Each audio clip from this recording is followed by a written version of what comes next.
জনাব তারেক রহমান ওই অসৎ সঙ্গ ত্যাগ করবেন। যারা সেই 1983 সাল থেকে এই ব্যাংকের শেয়ার হোল্ডার, তাদেরকে তাদের শেয়ার ফিরিয়ে দেওয়া হোক। সম্মানিত গ্রাহক ফোরাম এবং আমার সাংবাদিক বন্ধুরা, আমার সন্তানের তুল্য, আমার ভাইয়ের তুল্য সাংবাদিক বৃন্দ, আমি আজকে ইসলামী ব্যাংকের একজন গ্রাহক হিসেবে এখানে এসেছি।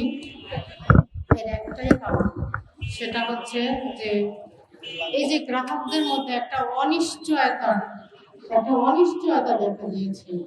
আমি চাই, আমি সরকারের কাছে বলবো, আমি জনগণের কাছে বলবো যে অনিশ্চয়তা দূর করার জন্য 2017 সালের যাদেরকে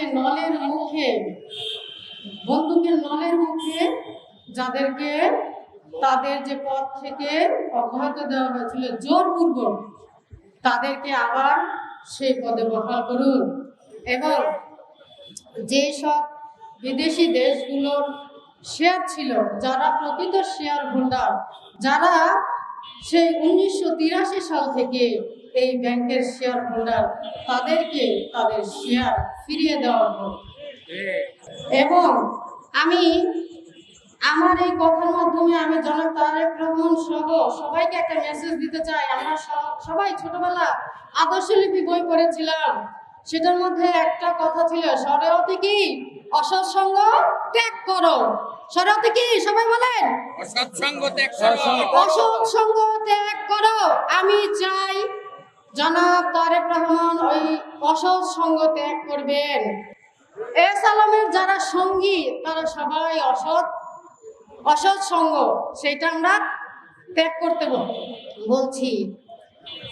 তো সম্মানিত ভাইরা, আমার এইটাই মেসেজ যে যারা গ্রাহক আছে তাদের আস্থাকে ফিরিয়ে আনার জন্য যারা পূর্বের মালিক, তাদের কাছেই সেই মালিকানা ফেরত দেওয়া হোক।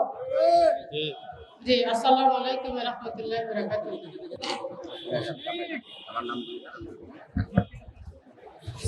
সম্মানিত উপস্থিতি।